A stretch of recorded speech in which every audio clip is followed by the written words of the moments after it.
নবীজি বলেন, কোন বান্দাকে যখন কবরের মধ্যে রাখা হয়, রাখার পর ওয়াতুল্লিয়া, আমাকে আপনাকে মরণের পর যখন বাসতলায় রেখে আসা হবে, আসার পর তুওয়াল্লিয়া, আমাকে আপনাকে যখন পিছনে রাইখা, যাহাবা আসহাবুহু, সাথীরা যখন চলে আসবে। একবার কল্পনা আলেন, রাতের বেলা বিছানায় যখন বালিশে যখন মাথাটা লাগানোর পর কল্পনা করেন আমি মারা গেলাম, যাওয়ার পর বাসতলায় কোন কবরের মধ্যে আমাকে রেখে আমার আত্মীয় স্বজন চলে আসছে, ব্যাপারটা কেমন একটু চিন্তা করেন।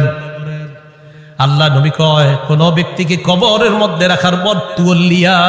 কবরটা পিছনে রেখা, যাহাবা আসহাবুহু, যখন তার সাথীরা চলে আসে, বাবা চলে আসে, ভাই চলে আসে, সন্তানরা চলে আসে, আত্মীয় স্বজন সবাই চলে আসে, আল্লাহ নবী বলেন বেশি দূর যায় না,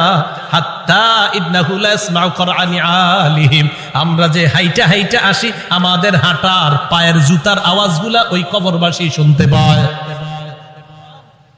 শুনে, কেন শুনে জানেন? ওই